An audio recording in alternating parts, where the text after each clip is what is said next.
الحمد لله والصلاة والسلام على رسول الله وعلى آله وصحبه وسلم تسليما كثيرا.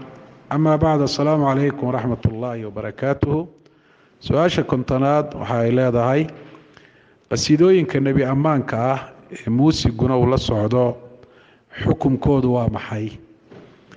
jawaabtu waxa ay tahay qasiidooyinka nebi ammaanka lagu magacaabay waxaa la socda dhowr arrimood oo muujinaya khaladnimadooda iyo shareecada inaana waafaqsanayn. arrimahaasi waxaa ka mid a mararka qaarkood waxaa la socda shirki, sida nebiga caleyhi salaatu wasalaam in la baryo oo kale oo wax la weydiisto. waxaanaynu ogsoonnahay qof dhintay ama nebiga caleyhi salaatu wasalaam ha ahaado ama qof kale ha ahaadee inaan la baryi karin. in la baryaana ay ka mid tahay shirkiga ilaahay subxaana wa tacaala uu xaaraantimeeye uu ka dhigay dembiga u weyne ee uu galo qof bani aadami.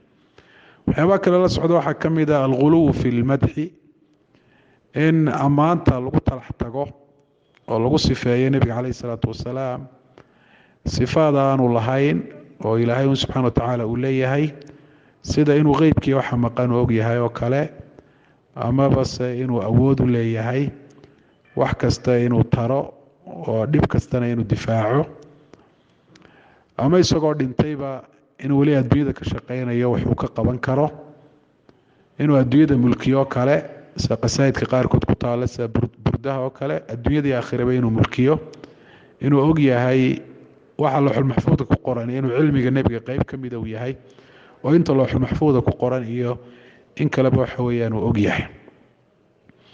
waxaa kaloo ka mid a in qaabka loogu luqeynaya ay tahay qaabkii heesta oo laxankii heesta oo kale la saaray, xataa eriyadu haddii ay sax yihiin oo qasiidada ama nashiidadu ay laxankii heesaha oo kale yeelato muusiga waafaqsanaa, iyaduna waa mid kale oo ay khalad ku noqonayso. haddii muusig la raaciyana dee muusiguna sidiisa ayuu xaaraan u yahay. haddii qur-aan la akhriyo dee muusig la raaciyo waxaan bannaanayn ba arrinta noocaasi ay noqonaysaa. waynu ognahay nebigu caleyhi salaatu wasalaam inuu tilmaamay inay iman doonaan aakhiru zamaanka dad xalaashada muusiga oo ummadiisa ka mid a, ilaahina subxana wa tacaala oo dhulka uu la jari doono, qaarkoodna daayaro iyo doofaaro laga dhigi doono. xadiidka bukhaari wariyey isagoo mucallaqa, culimo kalena sanadkiisa oo xidhiidhsan ay wariyeen, waa xadiid waxa weeyaan saxiixa weeye oo nebiga caleyhi salaatu wasalaam ka sugnaaday. waxaa kaloo iyaduna raacda in dadka qaadaya ay yihiin dadka fanaaniinta ah ee diin aan lagu aqoon, oo marna dee hees caadiya tiriyo caashiq iyo waxaa ka waramaysa, marna odhanaya nebi ammaan baanu tirinaynaa.